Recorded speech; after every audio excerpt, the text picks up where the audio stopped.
If we want to start the spindle, it's this button, spindle forward, the spindle stop, press it, that starts your spindle. Again, manual conditions comes up with the speed that you've got, and then you can use this to take that speed up to whatever you want, 6,000 RPM in this case, and then you can stop it again there. Again, your hand wheel must be switched off for this to work. Also from this screen, we can use this pallet index. What the pallet index button does, if I just open the door, is even if your tool is down in Z, so if I go into my hand wheel mode, use my Z, just wind this down a bit, as soon as I press that pallet index button,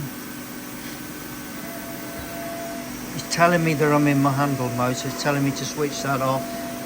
As soon as I press pallet index, the tool goes up in the air and it indexes the pallet round to the next one.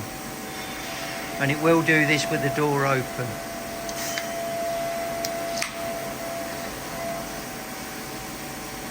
All the way round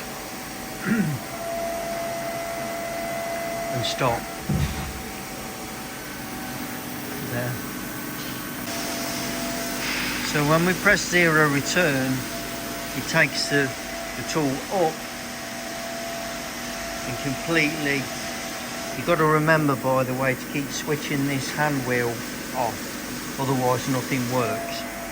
So I'm going to press that, zero return, my tool goes up, and my X and my Y move back to zero. There are no lights in this machine, but still. Then when I use my jog, if I press this manual conditions, I can adjust everything on that screen with these arrows. So it will jump to the jog one. So if I press rapid, it jumps to the rapid one. If I press step, it moves to the step. Okay, so when I'm in the jog one, I can set my feed with these two arrows moving up and down to get my different jogs. And then if I set my step, I can set my step, for example, to 1 mil.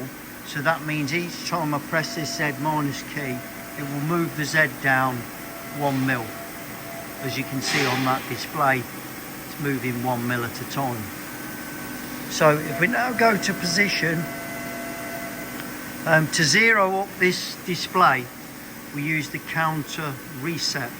So we press counter reset, and then we can either zero all the axis by pressing that, or individually we can move down to the axis and type in 0, and then when we press EOB enter, that will zero that axis.